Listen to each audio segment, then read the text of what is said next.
আপনি সেই ব্যক্তিদেরকে কেন ছাড়াতে থানায় আসলেন? এনসিপির জ্যেষ্ঠ যুগ্ম মুখ্য সমন্বয়ক আব্দুল হান্নান মাসুদকে কারণ দর্শানোর নোটিশ দিয়েছে তার দল।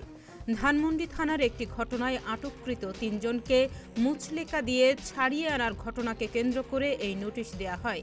তাকে আগামী ৩ কার্যদিবসের মধ্যে এ বিষয়ে লিখিত ব্যাখ্যা দিতে বলা হয়েছে। আপনি সেই ব্যক্তিদেরকে কেন ছাড়াতে থানায় আসলেন? আব্দুল হান্নান মাসুদের থানায় যাওয়া ও ৩ জনকে ছাড়িয়ে আনার বিষয়ে বিভিন্ন মহলে প্রশ্ন উঠেছে এবং সমালোচনার সৃষ্টি হয়েছে। এরই পরিপ্রেক্ষিতে জাতীয় নাগরিক পার্টির পক্ষ থেকে কারণ দর্শানোর নোটিশ দেওয়া হয়েছে হান্নান মাসুদকে। বুধবার সকালে তাকে এনসিপির যুগ্ম সদস্য সচিব সালেহ উদ্দিন সিফাত স্বাক্ষরিত এ নোটিশ পাঠানো হয়। নোটিশে বলা হয়, গতকাল মঙ্গলবার ধানমন্ডি থানায় আওতাভুক্ত একটি আবাসিক এলাকায় সমন্বয়ক পরিচয়ে বিশৃঙ্খলা করার অভিযোগে ৩ জন ব্যক্তিকে আটক করে ধানমন্ডি থানা পুলিশ। বৈষম্যবিরোধী ছাত্র আন্দোলন কেন্দ্রীয় কমিটি কর্তৃক উক্ত ৩ জনের অন্যতম বৈষম্যবিরোধী ছাত্র আন্দোলন মোহাম্মদপুর থানার আহ্বায়ক সাইফুল ইসলাম রাব্বিকে নৈতিকতা স্খলনজনিত কারণে অব্যাহতি প্রদান করা হয়। এতদসত্ত্বেও আপনি সংশ্লিষ্ট থানায় উপস্থিত হয়ে আটক ৩ জনের মুচলেকা প্রদান করে থানা থেকে তাদেরকে জামিন করিয়েছেন।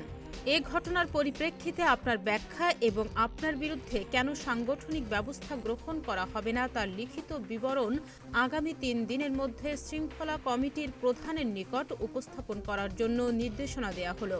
আপনি কি এদেরকে লিড দিচ্ছিলেন কিনা? এর আগে সোমবার রাতে ফ্যাসিস্ট আওয়ামী লীগের দোসর আখ্যা দিয়ে হাক্কানি পাবলিশার্সের চেয়ারম্যান গোলাম মোস্তফাকে গ্রেপ্তারের চাপ ও পুলিশের সঙ্গে বাগবিতণ্ডায় জড়িয়ে পড়েন ৩ জন।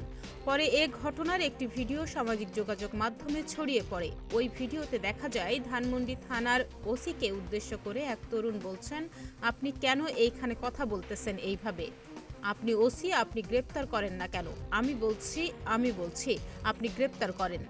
এরপরই ঊর্ধ্বতন পুলিশ কর্মকর্তাদের নির্দেশে ৩ জনকে হেফাজতে নেয় ধানমন্ডি থানা পুলিশ। তাহনিয়া ইয়াসমিন, প্রতিদিনের বাংলাদেশ।